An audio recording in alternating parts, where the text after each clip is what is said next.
Hey guys, Joe here doing a quick one today. This is on the new Taurus GX4 XL. This one's on loan from Liberty Arms. Don't forget to check them out. Also, I want to say a huge thank you to everybody that subscribed recently. I know it's mostly from my short form videos, but all you hardcore fans are still here too. So thank you so much for that. Let's go ahead and show off the pistol really quick. This is a Micro 9 double stack. At least that's what it started as. That has grown up a little bit and become a rambunctious teenager, we'll call it. Drop the mag, show that it is clear. The GX4 came out to compete with the, well, not compete because it is a much more reasonably priced handgun, to be in the same market as the Hellcat and the 365 and even the Ruger Max 9. But at $350, I believe it undercuts every single one of them.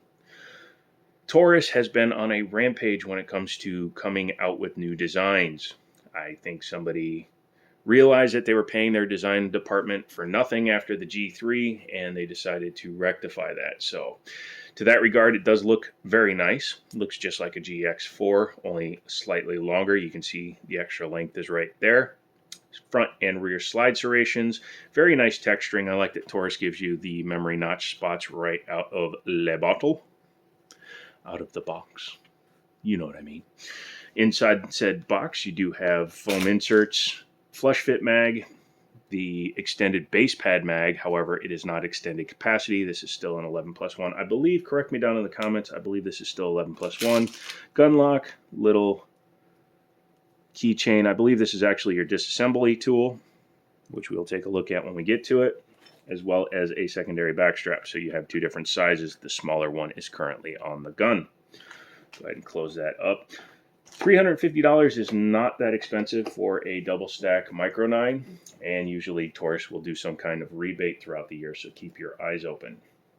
Let's talk about ergonomics, how it feels in the hand. With the slightly longer slide, it feels very much like a G2C, G3C situation, and once you insert the extended mag, it definitely feels like a G3C in my hand. I like the texturing. Taurus is very good at texturing on the sides and the front and back strap of their pistols. Much power to them. I do wish they had added a little bit up here for the thumb, but that's okay. I guess you do want to have some sweepability. Has the memory notches, both sides, and it has a very minimal slide lock, slide release. But it's just a slide lock. If it was just a slide lock, it shouldn't be able to do, okay, that. Sorry, it's a brand new gun. If it was just a slide lock, it would be internal and you wouldn't be able to physically manipulate it. You will see that it does not have a rear manual safety on this one. I don't know if it's available with it. Honestly, I completely forgot. It does have the trigger safety though, so unless you're fully on the trigger, you can't pull it. Let's talk about that trigger. Do a quick pull, trigger guard or trigger safety engaged, a little bit of trash, and then a little bit of resistance. I could feel it in there. It almost felt like the spring was a little bendy, but that's fine.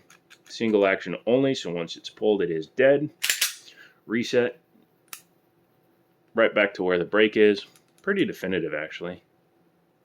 It just breaks into the next shot. It's not overly light, which you don't want in a carry piece, and it's not overly heavy. We'll talk about that hole in a minute. No pick rail or anything like that, but I know like Arma Laser and a bunch of other companies make ones that you can clip on, and I'm sure Taurus themselves has a link to somebody's website. You'd have to check it out. I think Lakeline sells the most Taurus accessories though. Grip, I would have to carry it with that in there, which would almost mitigate the reasons for buying this gun, but it would still be something that you would potentially be willing to buy if you wanted to shorts carry or belt carry or stomach strap carry, etc.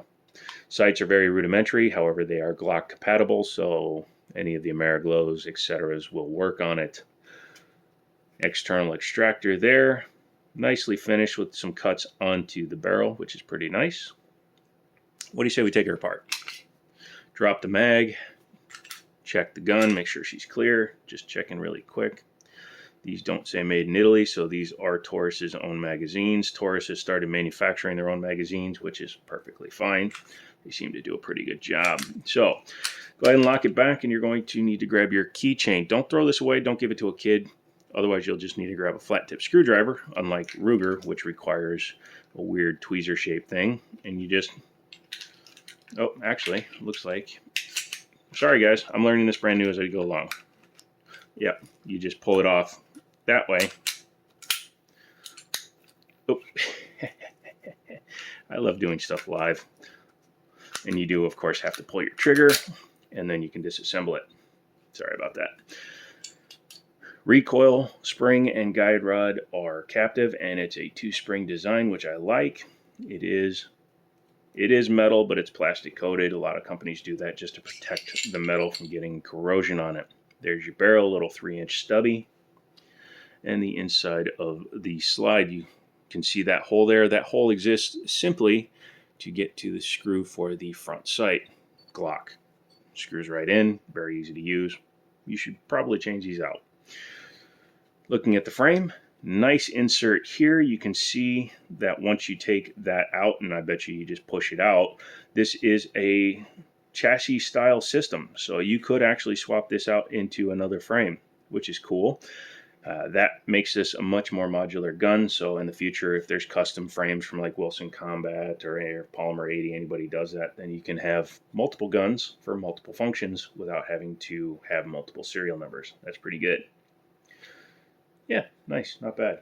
In order to reassemble it, take your barrel, flip it upside down, put it back in there.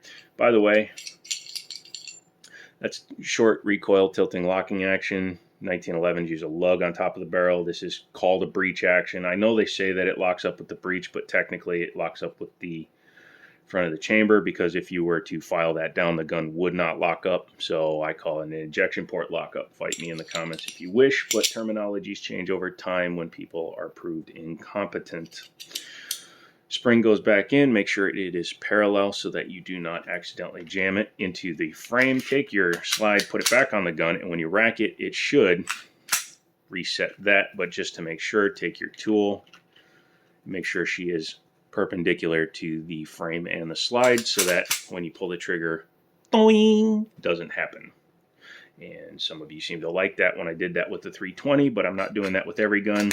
I just noticed that with that gun. So that is the Taurus GX4 XL. Part of me wonders if they're going to come out with an X, which will imitate like the 365 macro, where it'll have higher capacity here while maintaining a short slide. I bet they're probably going to wind up doing something similar to that, so keep an eye out for that. If it does happen, I will do a video on that as well. I have no interest in owning this one, so if you want it, contact Liberty Arms. Say, I saw it, I want it, gimme, gosh darn it. Other than that, we're done for the day, so come back for the next video. I really, again, appreciate all the new subscribers. You guys are helping boost my confidence in my ability to keep you entertained and at least interested in what we're talking about. Even if you just want to call me a frickin' a-hole, I understand. Come back for the next video, hit that notification bell, use my links to help the channel grow, and as always, I'll talk to you later.